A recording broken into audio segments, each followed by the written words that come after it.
We spend time on every game design element thinking about how the player is expected to learn of its existence and understand its details. Some design elements are so important that the game experience will break if the player doesn't understand them, while others may just be fun diversions or rewards for exploring the game's systems. Any required element will require work on our part to teach the player. In Half-Life, we try to teach elements in ways that feel as natural as possible, entwined within the core flow of the game so that you don't feel like the game just stopped to teach you something. We don't always succeed, but the attempts usually lead us somewhere interesting. In this case, we need to teach the players about the armored headcrab.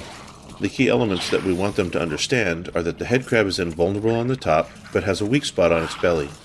We would also like the player to learn that the headcrab exposes its weak spot right before it jumps, but this isn't required. The player can fall back to shooting the weak spot as the headcrab scrambles around after a leap.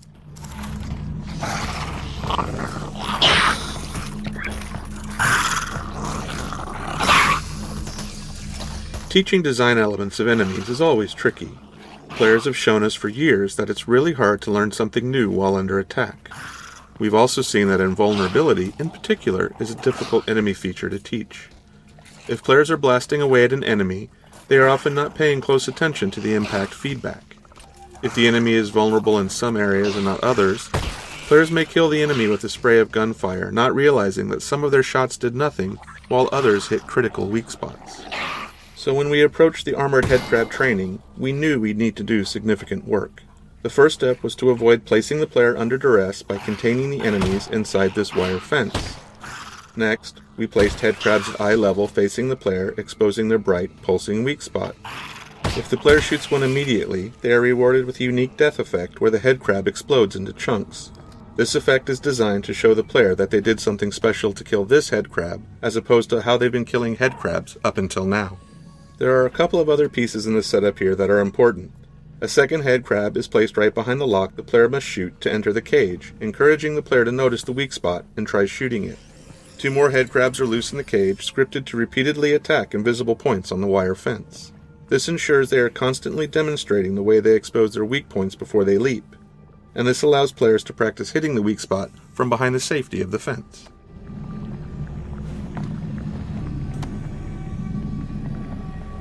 With any section of natural entwined training, we've observed that there's rarely any one thing that succeeds in teaching all players, nor do 100% of players leave with the perfect understanding we'd like.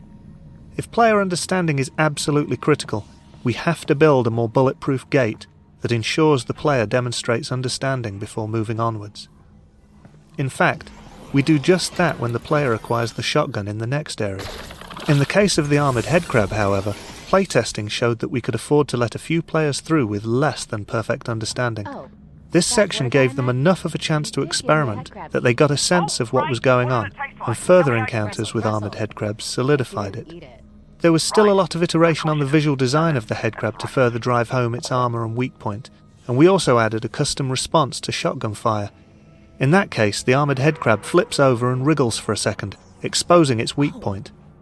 This was added to reduce the resource loss we saw happening in players who were still struggling to understand the armoured headcrab mechanics after they acquired the shotgun. One challenge we always face when giving a new weapon or tool to the player is ensuring that they collect it before moving on. In these cases, we try to establish some kind of gate that the player can only get past using the new item.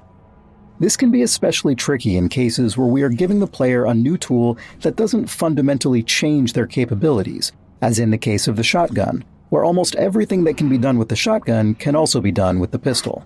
In contrast, the pistol gate, where the player had to acquire the pistol before being able to shoot the lock off of the fence back at Russell's lab, was simple to design and execute. For this shotgun gate, we not only needed to ensure that the player collected the shotgun, but also that they learned how to load it before proceeding. We playtested a number of approaches to teaching the reload mechanics during combat, and repeatedly found that it didn't work. When faced with learning a new, complex task under duress, players would retreat back to using their pistol, which was a known quantity to them. The shotgun. Get out of here.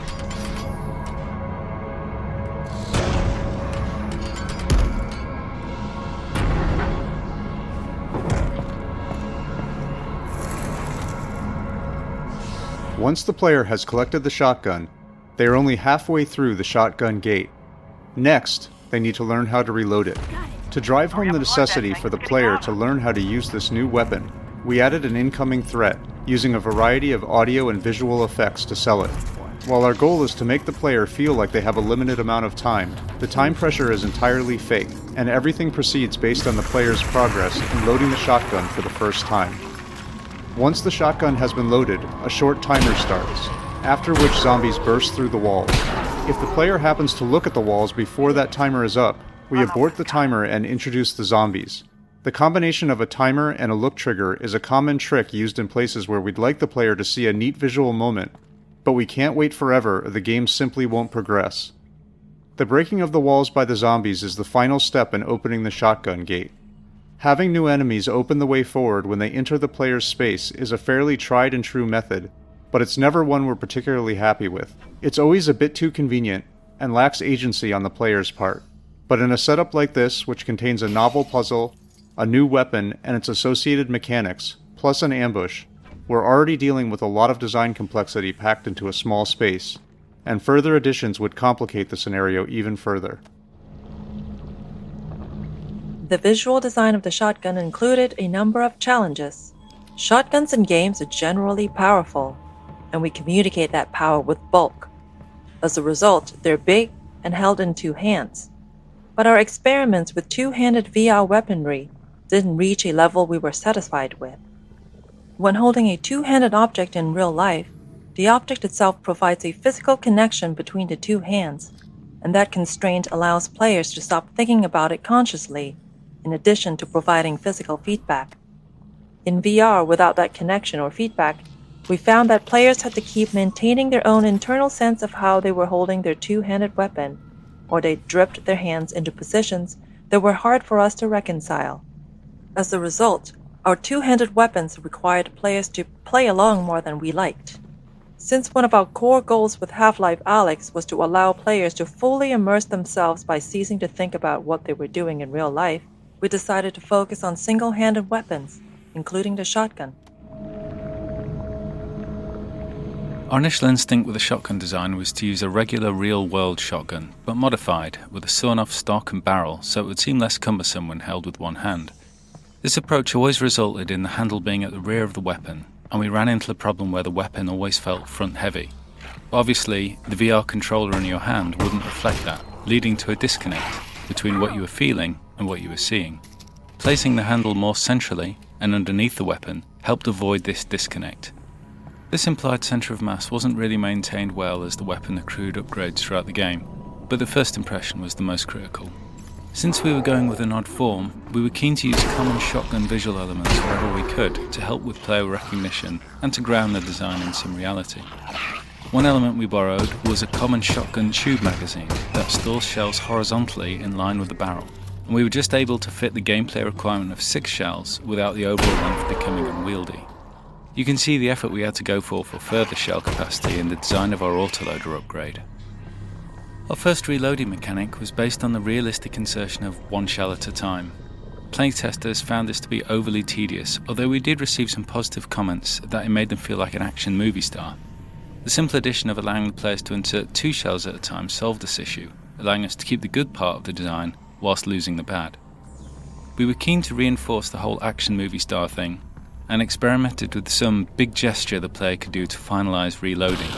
The inclusion of a pop-up mechanism allowed us to add an additional step to the reload that further separated it from our other weapons, yet had a satisfying flick of the wrist to complete the action.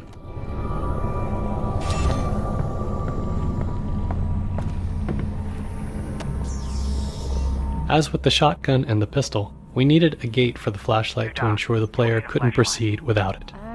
We tried a number of designs around the moment where the player collected the flashlight, but they all ended up being about the player picking up an object, and not specific to that object being a flashlight. Given that the flashlight's primary function is to provide light, we felt the gate needed to be an area of darkness. We also really wanted the player to be excited to get the flashlight, and that meant they had to experience darkness before collecting the flashlight. This turned out to be an interesting challenge, because we already had many poorly lit areas prior to this, and now we needed an area that was so dark that players would correctly interpret it as a gate. Our initial implementation was simply to ensure there were no lights within the hallway. Unfortunately, playtesting immediately showed that wasn't enough. Some VR headsets have extremely low black levels, and on those headsets, enough light bounced in from this lit area to enable players to move forward. In addition, our low ground fog provided just enough contrast in the dark hallway for players to make out the scene and stumble through it. Even once we removed fog and bounce light in this area, we saw yet other ways that players tried to move forward. Some players would fire their pistol repeatedly, using the muzzle flash as a strobing light source. Others would use the teleport targeting UI to probe the room, because at that point in the project, it had a small light source attached to it. In the end, we disabled muzzle flashes inside the hallway, and the teleport UI lost its light. The final step was the addition of some dialogue from Alex, commenting on the darkness and her need for a light source. This was aimed at solving a perceptual problem. Up until now, our game has taught players that their goal is to continue moving forward.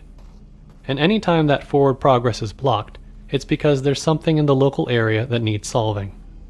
Given that structure, it's entirely rational for players to do everything they can to find some way to see in the darkness ahead. Alex's dialogue is aimed at telling the player that the game has recognized their attempts to move forward here, but the solution lies elsewhere. Subsequent playtesting showed us that this dialogue, coupled with the brightly lit area containing zombies off to the right, helped tug players past the darkness entrance and on towards the flashlight.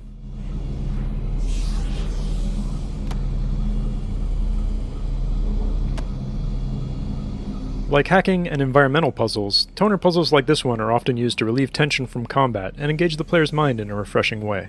This puzzle introduces a new junction type, which has 2 inputs and 2 outputs, as well as branching circuits. Functionally, it's just a simple airlock. Only one of the main combine gates can be powered on at a time, with an additional wrinkle that the smaller side gate on the return path must be powered down separately. In addition to providing a break between hectic combat encounters, this puzzle is a gameplay mechanic refresher, since it's been some time since the player has seen a toner puzzle, and the next ones start to ramp up in complexity. In prior Half-Life games, the flashlight was attached to the player's body, which meant that it always illuminated the world from the same angle, relative to the player's point of view.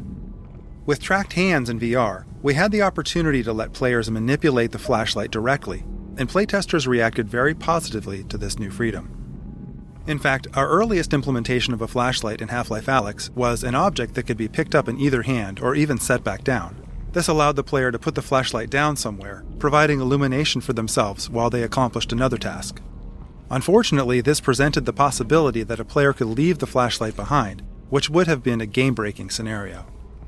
Implementing the flashlight as an object that players had to hold also prevented them from holding something else in that hand, which was tedious to manage and simply too punishing of a trade-off. In particular, it meant that weapon reloading was a nightmare, because the player no longer had a free offhand to perform the reload actions. In the end, we settled on a flashlight that attaches to the offhand and turns on and off automatically. Oh, thank God. This fixes the issues with reloading in the dark, potentially losing the flashlight, and has the nice side effect of not requiring the allocation of a button to toggle the light, which is especially helpful on controllers with fewer buttons. About anything. Since the automatic on-off behavior is controlled using level logic, designers could make performance and quality trade-offs in different areas of the game. After all, if a player could turn the flashlight on at any time, the rendering overhead of this shadow-casting light source would have to be accounted for throughout the entire game. On the other hand, if the flashlight is known to be off in a given area, a designer can make use of the resulting rendering headroom by increasing the fidelity of the environment in other ways.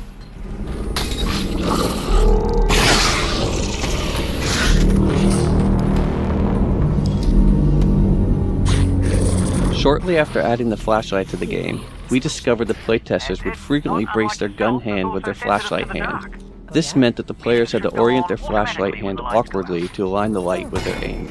We decided to make this an automatic behavior of the offhand whenever it was brought close to the grip of the gun. If you do this, you'll see that the offhand grips the gun in a natural pose, and the flashlight aligns with the aim. In fact, if you look closely at the end of the flashlight, you'll notice that it has a ball joint. This allows the flashlight to articulate based on whether the offhand is gripping the gun or not. The ball joint has 4 different orientations, one for each gun, and a neutral orientation for when the player is not supporting the gun to aim. These 4 orientations ensure that the flashlight is always pointed in an ideal direction for the player. In one-handed mode, the flashlight attaches to the gun hand at an orientation that is ideal for all scenarios. What was life like before the Combine? Ah, excellent. Alex, have you ever heard of a club sandwich? Nope, not once. When the writers create a new character, we try to write a variety of material from that character's perspective to help find their voice. What motivates them? What do they sound like? How do they relate to other characters? It's helpful to know the answers to questions like this early in a project, particularly when working with a team, where different people might end up writing for that character. The club sandwich story that Russell tells in this section started out as one of these writing exercises. The writing team wrote pages and pages of Russell telling Alex stories about life before the Combine, getting irritated with him, telling bad jokes, pretty much the whole emotional spectrum. As we refined Russell's character, almost all of that fell by the wayside. We needed to do that work to get to Russell, but most of it didn't sound like Russell. Later in the project, we decided to make Alex scared of the dark, so we needed Russell to talk a lot in this section to keep Alex company. It didn't matter what he was saying, it just had to be this voice in the darkness that she was grabbing onto. And then we remembered, hey, didn't we write a rambling sandwich monologue a year ago? And the club sandwich speech was resurrected.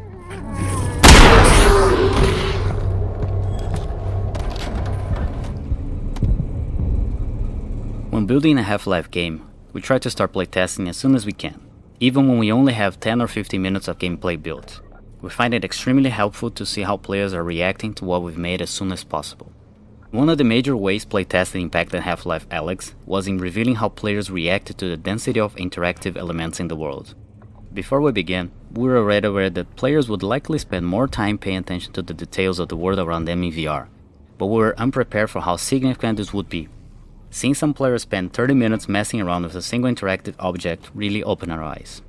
As a result of those playtesting observations, we spend much of our development time focusing on the environment around the player and the level of details and interactivity to be found there.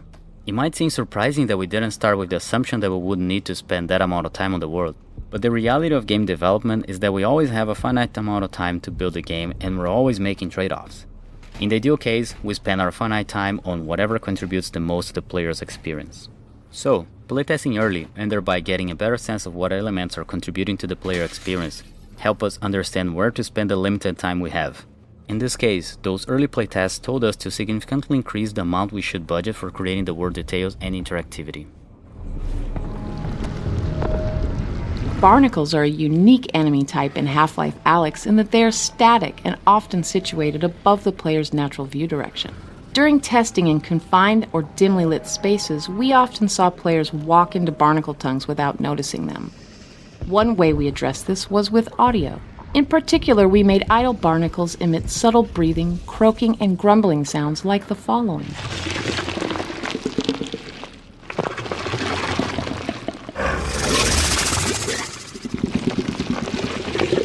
These sounds helped alert players to the presence of barnacles, and also made them seem like living creatures that were always active, not just a mechanical piece of gameplay that responded only to the player's actions. The head-related transfer functions available in Steam Audio were especially helpful, as they made it possible to accurately spatialize barnacle sounds so that the players could tell that the sounds were coming from above.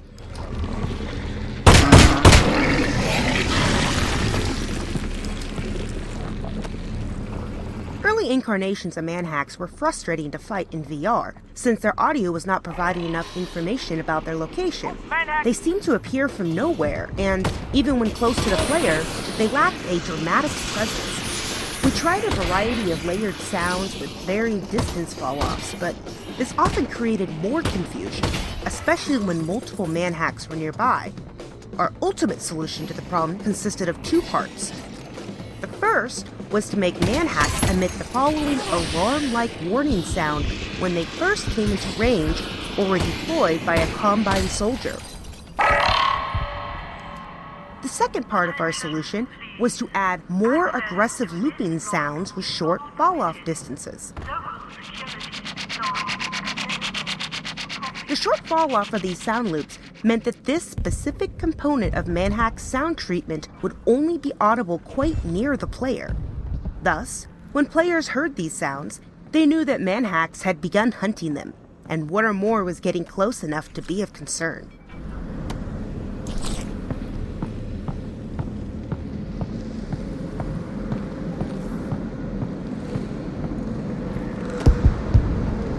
Before Final Art was added, the cramped dark area of this level did not take players very long to traverse. But as the fidelity of the game increased, players spent more and more time getting to this point. As we've learned over the years, too much time in dark underground areas can become fatiguing to players, and this is even more significant in VR. This outdoor section provides a change of pace and a brief respite from the dark. Not only does it give players something visually different and interesting to look at, it allows them to clearly see and assess threat in an open space, allowing them to get some easy kills with a little stress. It was also important to provide some variety here, as players are about to head into a dark area that requires precision shooting and flashlight usage. This section, with a multitude of explosive barrels embedded in Zen overgrowth, was designed to switch up player expectations and change the pacing of the level. Prior to this point in the game, explosive barrels and canisters were used as offensive weapons. In this space, they're deadly to the player. If a barrel or canister does explode, it sets off a fatal chain reaction. This change in priority forces players to aim carefully and adds intensity without combat. This has the positive side effect of training players to utilize the pistol even more effectively. While the automatic alignment of the flashlight with a braced weapon is useful in direct combat, in this section we observed players taking advantage of the decoupled weapon and flashlight as they illuminated and targeted barnacles in the intricate Zen foliage overhead. Oh boy. Getting dark again.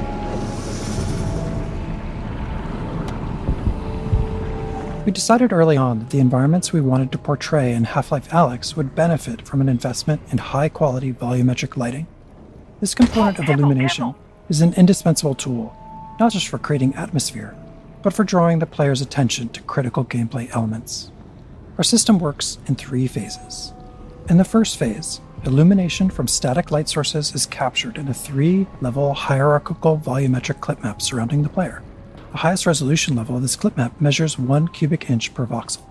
The clip map is updated incrementally, less than once per frame, as the player moves throughout the scene. In the second phase, a compute shader ray marches in view space throughout the clip maps, accumulating static lighting, dynamic lighting, and volumetric extinction. The ray marching is performed every frame and employs temporal anti-aliasing to improve quality. In the final phase, we resample lighting and volumetric scattering from the prior phase for each eye once per frame.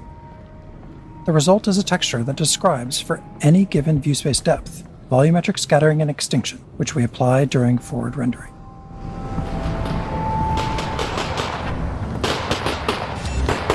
Combine. Russ, these guys have automatic weapons. They're alien commandos. Of course they have automatic weapons. We'd have them too, but Combine weapons are gene-coded, so out of luck. Unless you find one that's unbonded, or you're open to some minor genetic modification. We always introduce new enemies at a distance, and never while the player is under duress.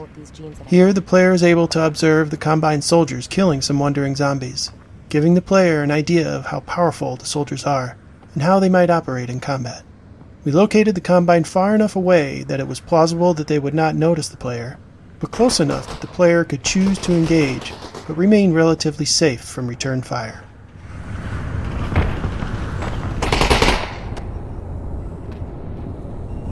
The first encounter with a Combine soldier caused a number of issues in playtesting. The biggest one was that players were often surprised when the soldiers started shooting at them. Some players who were new to the Half-Life series had no idea who these soldiers were, but it's also been hours of game time since players saw another human, and we found that many players weren't willing to immediately start shooting. Some players also wonder why Alyx moved so quickly to killing other humans. This area was designed to demonstrate that Combine soldiers are hostile and will attack on sight, giving the player a reason to want to shoot back. It starts with the dialogue preceding the encounter, where the player overhears the Combine discussing the problem of scavengers in the quarantine zone. Then, when the player finally achieves visual contact with their first Combine soldier, they witness that soldier in the process of executing a civilian scavenger.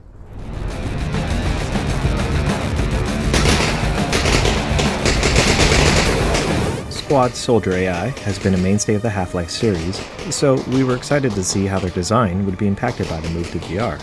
Our early playtesting against a Half-Life 2 Combine Soldier AI in VR immediately made a number of things clear. First, players did not like to be shot at, and often had a visceral negative response. The soldiers frequently ran at players at full speed, firing all the while, and we discovered that the speed of Half-Life 2 combat was simply too overwhelming in VR. Also, players took longer to do everything in VR, especially the core action of spotting and aiming their weapon at an enemy while staying in cover.